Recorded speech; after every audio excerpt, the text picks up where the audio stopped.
మీరు ఉత్సాహంగా ఉండొచ్చు, ఉల్లాసంగా కనిపించొచ్చు, అయినా మీకు ఏ జబ్బు లేదనే గ్యారంటీ లేదు.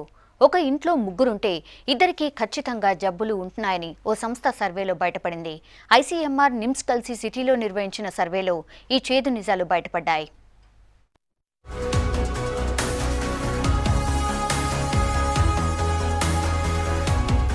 సిటీలో ప్రతి ఇంట్లో ఇద్దరు ముగ్గురు పేషెంట్లే. టెన్షన్ లైఫ్, పొల్యూషన్, కల్తీ ఫుడ్స్ తో రోగాల పాలవుతున్నారు జనం. సంపాదించిన దాంట్లో మేజర్ అమౌంట్ జబ్బుల కోసమే ఖర్చు చేస్తున్న పరిస్థితులున్నాయి. వ్యాయామంపై ఇంట్రెస్ట్ లేకపోవడం, నైట్ డ్యూటీలు చేయడం, లేట్ భోజనం, స్విమ్మింగ్, జాగింగ్, యోగా లాంటి వాటికి దూరంగా ఉండటంతోనే హెల్త్ ప్రాబ్లమ్స్ వస్తాయంటున్నారు డాక్టర్లు. దైనందిక జీవన విధానంలో మనకి స్ట్రెస్ ఎక్కువగా ఉంది అని చెప్పి అనుకుంటాం, కానీ స్ట్రెస్ లేని ప్రపంచంలో మనిషి అంటూ ఉండడు. స్ట్రెస్ అనేది ప్రతి ఒక్కరు తీసుకుంటారు. కాకపోతే ఆ స్ట్రెస్ని వాళ్ళు ఏ విధంగా వాళ్ళకి శరీరానికి ఆపాదించుకుంటారు అనే దాన్ని బట్టి వాళ్ళ ఆరోగ్యం ఆధారపడి ఉంటుంది.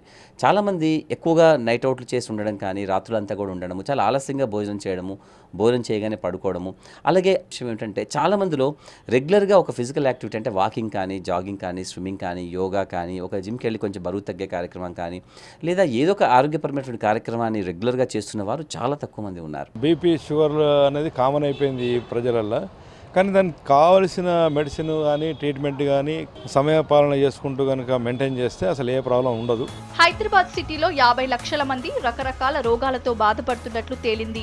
ఐసీఎంఆర్ నిమ్స్ అధ్యయన కమిటీ చైర్మన్ డాక్టర్ భూషణ్ రాజు ఆధ్వర్యంలో సతీష్ రెడ్డి, రాజు, జీవన్ 150 డివిజన్లలో 630 కుటుంబాల్లో 18 నుంచి 80 ఏళ్ల మధ్య వయస్సు వారిపై సర్వే చేశారు. వీరిలో 350 మందికి హైపర్ టెన్షన్, 260 మందికి మూత్రపిండాల సమస్యలు, 210 మందికి మధుమేహం, మరో 80 మందికి ఎనీమియా ఉన్నట్లు తేలింది. చాలా మందికి రకరకాల జబ్బులు ఉన్నాయి. ఇక్కడ మేము ప్రతి కుటుంబంలో ఎవరైతే క్లస్టర్ శాంప్లింగ్ ద్వారా మేము కొన్ని బ్లాక్స్ని, అలాగే 150 డివిజన్స్ ఉన్నాయి హైదరాబాద్లో. మేము కుటుంబంలో ఒక ఆడ ఒక మగాని మాత్రమే స్క్రీనింగ్ చేస్తాం. కాకపోతే వారి కుటుంబంలో ఉన్న వారి అందరి గురించి కూడా మేము తెలుసుకుంటాము ఆరోగ్య పరిస్థితి ఎలా ఉందని. కాకపోతే స్క్రీనింగ్ మాత్రం అంటే బ్లడ్ టెస్ట్, యూరిన్ టెస్టులు మాత్రం కేవలం ఒక మగ ఒక ఆడకు మాత్రమే చేస్తూ ఉంటాం. అది కూడా 18 ఏళ్ల పైబడి 80 ఏళ్లకు లోబడి ఉన్న వాళ్ళకి మాత్రమే చేస్తూ ఉంటాం. ఇలా కనిపెట్టిన విషయాలు చాలా చాలా ఆశ్చర్యం కలిగించే విషయం ఏంటంటే చాలామంది కుటుంబాలలో కనీసం 5 ఉన్నటువంటి కుటుంబాల్లో 2 లేదా 3 ఏదో ఒక అనారోగ్యంతో బాధపడుతున్నారు. ఒక్క నిమ్స్ హాస్పిటల్కే ఏటా 27,000 మందికి పైగా కిడ్నీ పేషెంట్లు వస్తున్నారు. అలాగే 35,000 మంది డయాలసిస్ చేయించుకుంటున్నారు. ఆహారపు అలవాట్లు, స్మోకింగ్ వల్ల 45%, అధిక బరువుతో 35%, నెలలు నిండకుండానే పుట్టడం వల్ల 10%, తక్కువ బరువుతో పుట్టడం వల్ల మరో 10% మందికి జబ్బులు వస్తున్నట్లు గుర్తించారు. బీపీ, షుగర్, థైరాయిడ్, కీళ్ల నొప్పులతో బాధపడుతున్న వారు కూడా ఎక్కువగా ఉన్నట్లు సర్వేలో తేలింది. 100 మందిలో 30 మంది బీపీ పేషెంట్లయితే అందులో 15 మందికి టెస్టులు నిర్వహించే వరకు తెలియదట.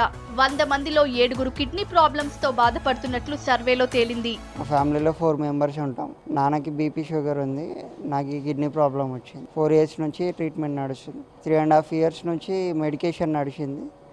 ఇప్పుడు లాస్ట్ 2 మంత్స్ నుంచి డయాలసిస్ జరుగుతుంది. ట్రాన్స్ప్లాంట్ చేద్దామని సార్ అన్నారు. టెన్షన్ లైఫ్ తో చాలా మంది హెల్త్ ను నిర్లక్ష్యం చేస్తున్నారు. ఎప్పటికప్పుడు హెల్త్ చెకప్ చేసుకుంటే బెటర్ అంటున్నారు డాక్టర్లు. ఏదైనా హెల్త్ ప్రాబ్లం ఉంటే ట్రీట్మెంట్ తీసుకుంటే లైఫ్ టైం ను పెంచుకోవచ్చు అంటున్నారు.